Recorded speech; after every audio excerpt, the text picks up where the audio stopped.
Donc, nouveau contexte en termes démographiques important. Et pour les étudiants également, j'ai envie de parler des étudiants puisque j'en suis. Et le contexte est également très nouveau. Je ne pense pas que l'insertion professionnelle soit effectivement la première préoccupation des étudiants. Franchement pas. L'avenir professionnel est devenu notre première préoccupation à nous les étudiants d'aujourd'hui. Je pense que pendant 30 ans, on s'est dit que les étudiants à la fac étaient face à un problème, celui de l'insertion professionnelle, et on s'est dit qu'il fallait faire quelque chose, donc effectivement on a fait des choses. On a réformé les facs, c'est important. On a également développé, on en parlait tout à l'heure, les formations professionnalisantes. Seul bémol, j'attire votre attention sur ce bémol majeur, c'est que jamais nous n'avons été au cœur de ces actions. Donc nous, les étudiants, on n'a jamais pris part à ce changement.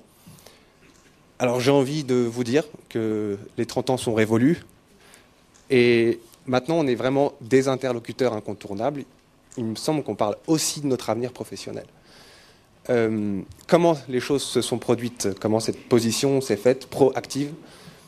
Elle s'est faite progressivement, certainement 2006. En 2006, dans les facs, on s'est fait franchement bousculer.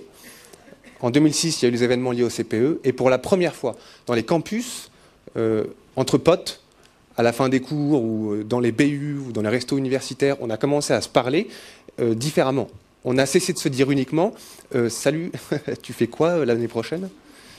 On a commencé aussi à se demander « Salut, et tu fais comment l'année prochaine ?» Donc c'est essentiel comme prise de position. Ça veut dire qu'on commence à inventer les réponses. On se pose la bonne question et on invente les solutions. Pour exemple, le dernier que j'ai entendu en date, c'est le hold-up sur les mails de DRH. Vous cherchez le nom du DRH de l'entreprise qui vous intéresse, vous faites @ le nom de son entreprise est .com, ou vous essayez .org ou .fr. Et puis ça peut marcher. Moi ça a marché, j'ai eu un stage comme ça. Donc alors évidemment qu'on n'est pas que sur des logiques individuelles. Pour preuve, en 2007, c'est sous notre impulsion, on en a parlé tout à l'heure, mais c'est notre impulsion d'étudiants que la 3e mission dans les facs est arrivée. Donc c'est inscrit dans la réforme des universités. Et maintenant, aujourd'hui, l'insertion professionnelle des étudiants, c'est une mission des universités.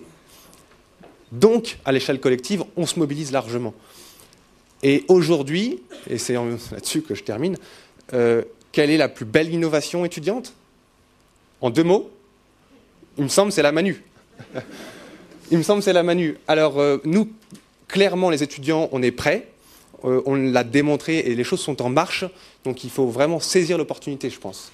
Alors, nous, on ne laissera pas nos compétences au placard, c'est sûr.